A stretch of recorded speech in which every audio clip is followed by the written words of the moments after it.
Assalamualaikum warahmatullahi wabarakatuh. Perkenalkan, nama saya Muhammad Ardiansyah, SAP MSI.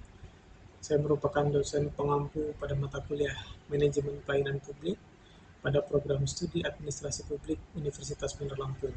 Video ini merupakan bagian dari dokumentasi pernyataan diri untuk unjuk kerja Tridharma Perguruan Tinggi sebagai syarat dalam pengajuan sertifikasi dosen tahun 2025. Mata kuliah ini dirancang untuk membekali mahasiswa dengan kompetensi dalam memahami konsep, teori, dan praktik manajemen pelayanan publik yang menjadi fondasi dalam tata kelola pemerintahan yang modern. Fokus pembelajaran mencakup aspek perencanaan, pengorganisasian, pelaksanaan, serta evaluasi pelayanan publik. Mahasiswa diharapkan akan mempelajari beragam pendekatan dalam penyelenggaraan pelayanan publik, model pelayanan birokratis, hingga model baru dalam pelayanan publik, serta strategi peningkatan kualitas layanan berdasarkan standar nasional maupun internasional. Selain itu, mata kuliah ini juga akan mengkaji peran sumber daya manusia, teknologi, dan partisipasi masyarakat dalam mendukung pelayanan yang inklusif, efisien, dan berorientasi pada kepuasan publik. Mahasiswa juga akan dilatih untuk menerapkan teknik evaluasi serta pengukuran kinerja pelayanan, serta menganalisis tantangan dan reformasi dalam sektor pelayanan publik melalui pendekatan diskusi, studi kasus, dan simulasi. Dengan mengikuti mata kuliah ini, mahasiswa diharapkan mampu merancang solusi kebijakan publik yang berbasis data, inovatif, serta responsif terhadap kebutuhan masyarakat. Dalam proses pembelajaran, saya menggunakan pendekatan yang mencakup 3 aspek utama, yaitu delivery atau penyampaian materi, yang kedua adalah interaction atau interaksi pembelajaran, yang ketiga adalah assessment atau penilaian pembelajaran. Dalam delivery atau penyampaian materi, materi disampaikan secara sistematis melalui ceramah interaktif, media presentasi, dan menjelaskan konsep-konsep penting berdasarkan buku teks, jurnal ilmiah, nasional maupun internasional, serta studi kasus terkini tentunya di bidang pelayanan publik. Di interaction atau interaksi pembelajaran, saya mendorong bagaimana partisipasi aktif mahasiswa melalui diskusi kelas, studi kasus, tanya jawab, dan kerja kelompok. Interaksi ini dirancang untuk meningkatkan pemahaman kritis dan kemampuan mahasiswa dalam menganalisis serta menyelesaikan permasalahan pelayanan publik secara kontekstual. Asesmen atau penilaian pembelajaran, di mana proses asesmen ini dilakukan secara berkelanjutan tentunya melalui pemberian tugas individu dan kelompok, kuis, presentasi, serta ujian tengah semester dan juga ujian akhir semester.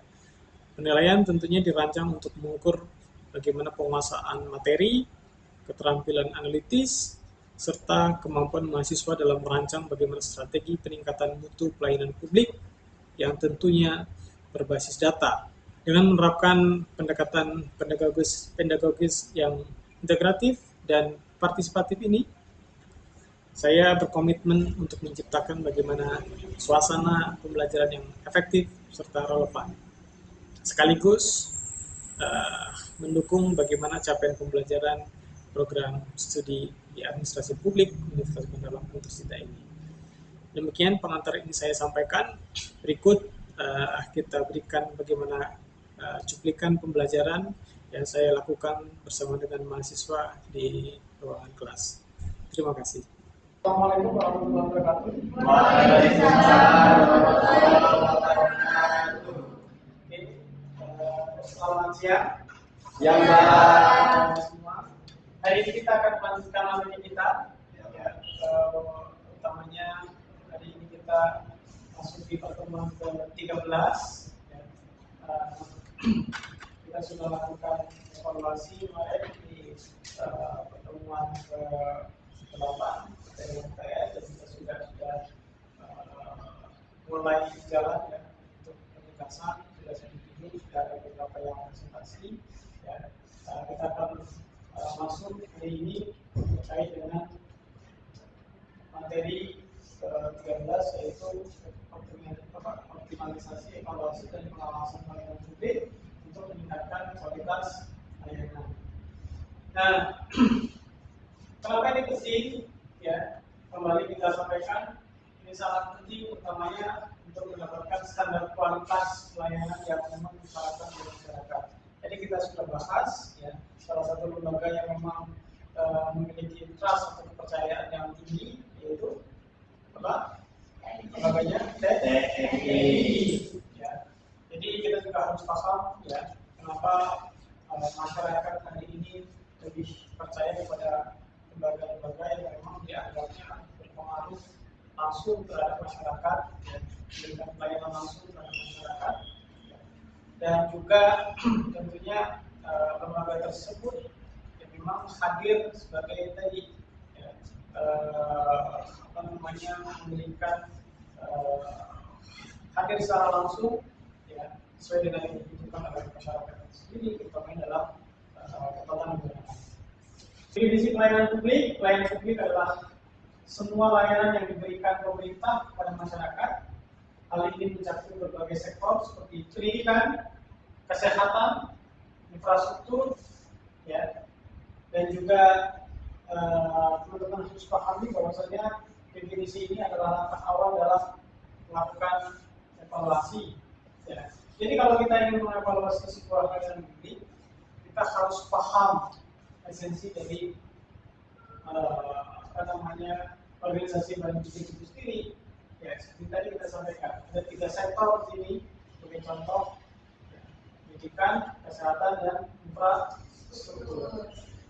Kalau kita lihat misalnya, ya, Indonesia hari ini dengan berbagai tantangan yang kita hadapi, utamanya dari sisi tadi penyediaan layanan dari sektor pendidikan, kesehatan, dan infrastruktur.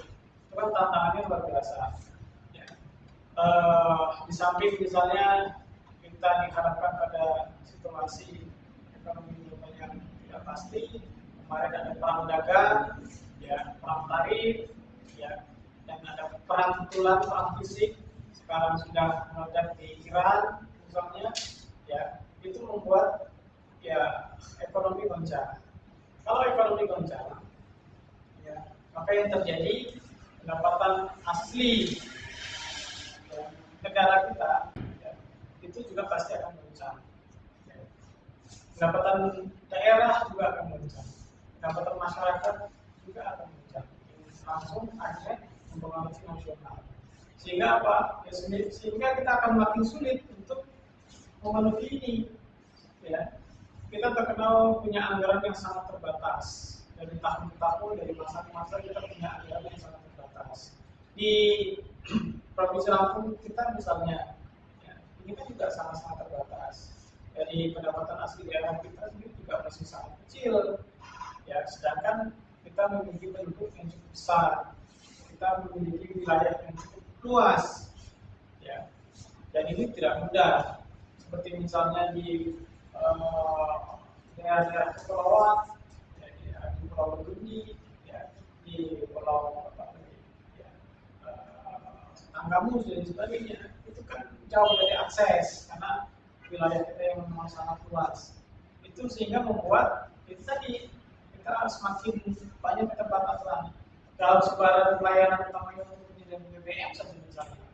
Ya, itu kan kita tantangannya luar biasa. Misalnya kalau kita lihat di Lampung dengan Papua, ya, meskipun masih sama-sama Indonesia, sama-sama kita berdiri di bawah nama NKRI, ya, tapi kan situasinya kan berbeda. Sehingga harga BBM misalnya ini nggak mudah untuk bisa setara antara di Lampung dan juga di Papua, karena keadaannya berbeda. Jangankan misalnya di Papua misalnya di daerah kita sendiri, ya, kalau misalnya tadi saya sebutkan di daerah kepulauan yang memang jauh dari pemukiman, itu juga butuh akses yang lebih besar biayanya untuk sampai ke sana. Ini yang menjadi tantangan kita. Kalau saya ternyata tidak mudah loh kalau kita apa namanya harus bisa memenuhi ini dengan memberikan kepuasan kepada masyarakat yang memang itu sebenarnya sudah menjadi tanggung jawab negara. Ya. Pendidikan, kesehatan, dan infrastruktur itu menjadi catatan penting kita. Ya, kalau kita lihat yang dilakukan oleh Pak Jokowi misalnya membangun infrastruktur, ya dari sisi ini kalau kita lihat memang pembangunan infrastruktur dengan di provinsi Lampung kita sendiri ada jalan tol misalnya, ya. Tetapi apakah itu menjadi satu-satunya yang dibutuhkan masyarakat, ya? Ataukah memang itu belum saat ini dibutuhkan oleh masyarakat? Ya, kita bisa lihat dari trust dengan kepercayaan publik yang kita bisa baca sendiri di media-media. Kalau misalnya setuju berarti trust masyarakat terhadap kepemimpinan pada masa itu berarti itu bisa diakui kalau memang tinggi. Tapi kalau misalnya tidak, ya berarti tidak bisa diakui. Nah, tujuan evaluasi itu sendiri, ya tujuan utama dari evaluasi adalah untuk mengukur bagaimana efektivitas dan efisiensi layanan publik. Dengan evaluasi yang tepat, kita dapat mengidentifikasi kekurangan dan keunggulan dalam pelayanan yang diberikan. Ya. Jadi tujuan utama dari evaluasi ini sendiri, ya, yaitu bagaimana kita bisa menjaga, ya, dari apa namanya hasil pendapat masyarakat terhadap itu tadi, ya, apakah pelayanan yang diberikan sudah efektif dan efisien, kan ini bisa diukur, ya. Sehingga dari sini kita akan bisa lihat bagaimana kekurangan dan keunggulannya, ya. Kalau misalnya saya tanya misalnya di provinsi mana yang memang dia punya kelebihan dalam akses, efektivitas dan efisiensi layanan publik, ya, kalau kita lihat, ya, dari seluruh provinsi yang ada di Indonesia, kira-kira mana yang kalau lihat memang ini sudah sangat efektif dan efisien dalam memberikan pelayanan pada masyarakat. Di mana? Jabodetabek. Alasannya kenapa? Pusat ibu kota. Oke, ada lagi? Kira-kira?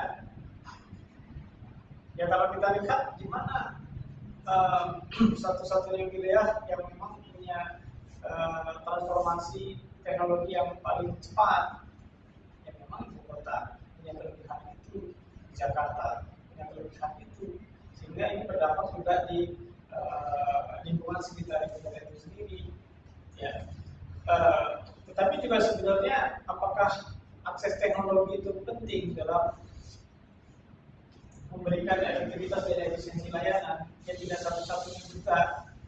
Ya, kita kan sering lihat juga bahwasannya ketika misalnya, ya, suatu organisasi pelayanan publik, ya, yang mana dia sudah full menggunakan sistem teknologi, tapi kalau misalnya petugas yang memberikan pelayanan meskipun sudah dibekali dengan teknologi, ya, tetapi dia tidak punya attitude atau etika yang baik, ya, kira-kira tetap lama nggak pelayanan itu? Tetap apa namanya merugikan tidak kalau misalnya dia lama? Pasti tidak. Karena apa ya? Lagi-lagi ternyata ada pengaruh lain selain dari teknologi, yaitu SDM kita itu sendiri, SDM-nya. Ya. Sehingga apa namanya, ini kan yang selalu dikritisi oleh masyarakat, ya, oleh publik itu sendiri. Bahwasanya ya percuma juga kalau kita misalnya sudah punya full teknologi, tetapi SDM kita masih lemah, ya, masih apa namanya minim akses terhadap teknologi. Literasi digitalnya dia tidak begitu kuat, ditambah lagi dia tidak memiliki kualifikasi yang baik, attitude yang buruk misalnya, itu juga akan menghambat. Makanya ini penting yang harus kita sadari, bagaimana kalau kita bisa menjadi apa agen perubahan yang paling tidak kita bisa berbeda dengan yang ada saat ini.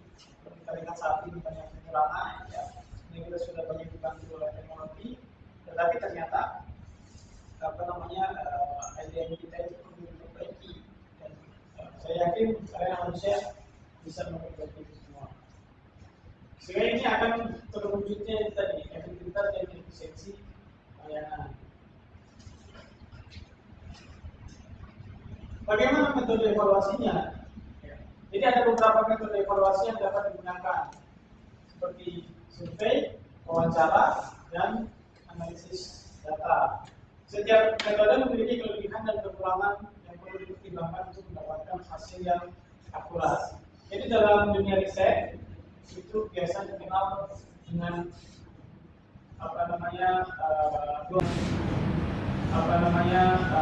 dua metode, ya. Mungkin kita tidak tahu satu, ada dua metodologi yang memang bisa kita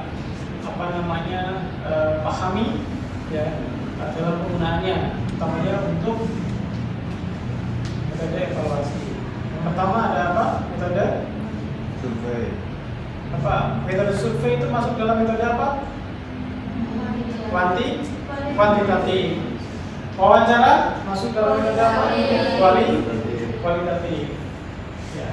Analisis data ya sesuai dengan data yang dianalisis. Jadi ada dua kata kunci yang akhirnya bisa menjadi pembeda antara dua metode tadi. Jadi ini cara pengambilannya. Ya. Metode kualitatif atau metode kualitatif itu metode pengambilannya atau metode pengambilan datanya melalui wawancara, ya, kualitatif, ya, sehingga mendalam. Apa sih bedanya wawancara dengan survei? Ya. Satu, dari sisi sebaran datanya. Ketika kita ingin menganalisis dengan data yang besar, maka ya metode yang paling pas adalah metode survei. Selanjutnya, kalau kita misalnya ingin mengambil data dengan data yang mendalam, maka kita harus menggunakan metode wawancara sehingga datanya mendalam, ya, sehingga permasalahan itu memang bisa dikupas lebih mendalam. Ini bedanya. Kalau misalnya, ya, kita hanya ingin melihat bagaimana tingkat kepuasan masyarakat terhadap pelayanan publik dari sisi jumlah misalnya, maka apa yang harus dilakukan atau metode apa yang paling pas? Yaitu survei. Karena kita ingin lihat angka saja, apakah misalnya tingkat kepuasan masyarakat ini besar atau kecil. Tapi kalau kita ingin lihat apa alasannya, misalnya setelah dilakukan survei ternyata besar kepercayaan masyarakat terhadap pelayanan publik, utamanya misalnya di pelayanan publik PTSP Provinsi Lampung atau Kota Lampung misalnya. Lalu kita mau lihat kalau dia tinggi, alasannya apa? Kenapa dia bisa tinggi? Atau misalnya hasilnya lemah. Kalau lemah apa? Nah, maka metode yang pas yaitu dengan menggunakan metode wawancara atau kualitatif, karena dia deskriptif. Kita bisa jelaskan, ya, dari permasalahan secara mendasar, ya, sehingga kita bisa lihat kelemahan itu atau kelebihan itu, alasannya apa. Ya, kalau misalnya sudah terjawab tetapi belum dianggap bisa memuaskan jawaban itu, maka bisa diperdalam lagi, yaitu ya metode ini yang pas wawancara atau kualitatif. Itu ya. Oke, ada yang mau ditanya? Sampai sini kira-kira ada? Ayo, siapa? Ada? Ana atau kita atau yang lain? Siapa nih? Ada? Oke, nggak ada? Oke, kita lanjut dulu ya. Pengawasan pelayanan publik. Ya, pengawasan merupakan bagian penting dalam memastikan pelayanan publik berjalan sesuai dengan standar yang ditetapkan. Pengawasan yang efektif dapat mencegah penyimpangan dan peningkatan Akuntabilitas. Apa akuntabilitas? Bertanggung jawaban. Jadi dalam pengawasan pelayanan publik, ya, itu juga kalau kita lihat ini jadi satu hal yang sangat-sangat penting. Ya. Kalau kita berbicara lembaganya, kira-kira mana lembaga yang punya wewenang untuk memberikan pengawasan terhadap pelayanan publik? Saya sebutkan lembaga yang punya wewenang dalam pengawasan pelayanan publik apa? KPK tadi. Terus apa yang berbeda? Yang lain? Ombudsman. Ada lagi? Ayo, lembaga yang memang punya legitimasi hukum atau legalitas hukum untuk bisa mengawasi terhadap pelayanan publik secara langsung. Jadi ada KPK, ada Ombudsman, ada lain? Apa? BNN, terus? Polri, Kejaksaan, ada lagi? Apa? PR. Sebenarnya yang paling pas sebetulnya ya semua tadi yang disebutkan memang bisa memberikan pengawasan secara langsung. Tapi kalau kaitannya dengan pelayanan publik, ya, utamanya di bidang administrasi misalnya, ya, itu paling pas adalah Ombudsman. Tapi kalau misalnya kaitannya dengan penyelenggaraan kenegaraan, ya itu tadi yang disebutkan itu. Jadi khusus untuk bidang pelayanan publik di bidang administrasi, ya utamanya misalnya perangkat-perangkat daerah yang memang dia punya akses terhadap layanan publik, jadi yang memang betul-betul berwenang dalam mengawasi administrasi itu adalah Ombudsman. Ya, tapi tadi ya ini kolaborasi. DPR itu sebenarnya bisa. Ya, jadi kalau misalnya karena DPR itu punya kekuatan yang luar biasa. Ya, dia bukan hanya sebagai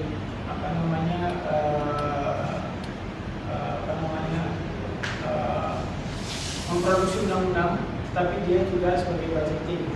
Jadi ini pasti banyak yang ditakuti oleh lembaga-lembaga yang memang ketika misalkan lembaga itu kalau tidak bisa dipercaya atau main-main, itu DPR sebenarnya bisa ya, difokuskan untuk alokasinya kepada lembaga-lembaga yang memang concern terhadap pelayanan publik atau pelayanan kepada masyarakat yang akhirnya impact-nya langsung kepada masyarakat. Peran teknologi, pemanfaatan teknologi dalam evaluasi dan pengawasan dapat meningkatkan transparansi dan akuntabilitas. Sistem informasi yang baik memungkinkan pengumpulan data yang lebih cepat dan akurat untuk analisis. Ya, tadi jelas peran teknologi sangat vital, ya, sebuah kemajuan dalam pelayanan itu pasti tidak terlepas dari adanya transformasi utama di bidang teknologi. Ya, teknologi juga memberikan tingkat efektivitas dan efisiensi yang tinggi dalam pelayanan, ya, memberikan kecepatan, ya, sistem antrian misalnya yang dulunya kalau manual sering mengakibatkan kerusuhan, sering mengakibatkan kesalahpahaman, tapi dengan adanya sistem teknologi, ya, semuanya rapih dalam waktu yang sudah diatur sedemikian rupa. Demikian sesi pengajaran yang telah saya sampaikan pada mata kuliah Manajemen Pelayanan Publik dengan topik evaluasi dan pengawasan pelayanan publik melalui tentunya pendekatan delivery yang struktur, interaksi aktif dengan mahasiswa, dan asesmen berbagai pemahaman analitis. Saya berkomitmen untuk menghadirkan proses pembelajaran yang tidak hanya menyampaikan materi, tapi juga mengembangkan daya pikir kritis, kemampuan kolaboratif, serta kompetensi profesional mahasiswa tentunya dalam bidang administrasi publik. Saya meyakini bahwa dosen bukan hanya sebagai penyampai ilmu, melainkan sebagai fasilitator pembelajaran yang mampu mendorong mahasiswa menjadi pembelajar yang aktif dan adaptif terhadap tantangan kebijakan dan pelayanan publik di era transformasi digital saat ini. Video ini diharapkan merupakan bagian dari upaya refleksi dan pengembangan diri saya sebagai pendidik dalam pengajuan sertifikasi dosen tahun 2025. Semoga dokumentasi ini dapat memberikan gambaran yang objektif atas proses pengajaran yang saya laksanakan. Saya Muhammad Ardiansyah, SAP MSI, salam hormat, menyampaikan penghargaan setinggi-tingginya atas kesempatan ini. Akhir kata, wabillahi taufiq wal hidayah. Assalamualaikum warahmatullahi wabarakatuh. Terima kasih.